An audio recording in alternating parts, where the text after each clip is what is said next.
আমরা ভীষণই শক্ত, কারণ রাহুলদা মানে এত ভালো একজন অভিনেতা, এত ভালো একজন শিল্পী, এবং আমরা সিসিএল যখন আমরা করতাম, আমি ব্র্যান্ড অ্যাম্বাসেডার ছিলাম, রাহুলদাও খেলতো, আমরা বহু মানে তিন বছর পর পর টানা আমরা সিসিএল চলাকালীন একসাথে বিভিন্ন জায়গায় গিয়ে গিয়ে ট্রাভেল করেছি।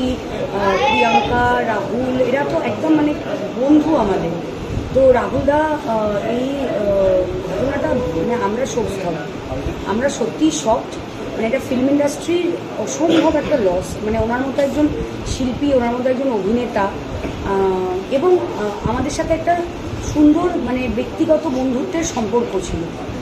সিসিএলের সময় আমি যেটা বললাম, আমরা এত ট্রাভেল করেছি একসাথে, এত আনন্দ করেছি, মানে শুনে আমি তো শকড। আমি তো মানে প্রচারে ছিলাম, আমি বাড়ি গিয়ে যখন আমি সোশ্যাল মিডিয়াটা খুলি, আমি তখন দেখে আমি তো মানে ভাবছি যে কী হলো, মানে এটা খুব আনফর্চুনেট।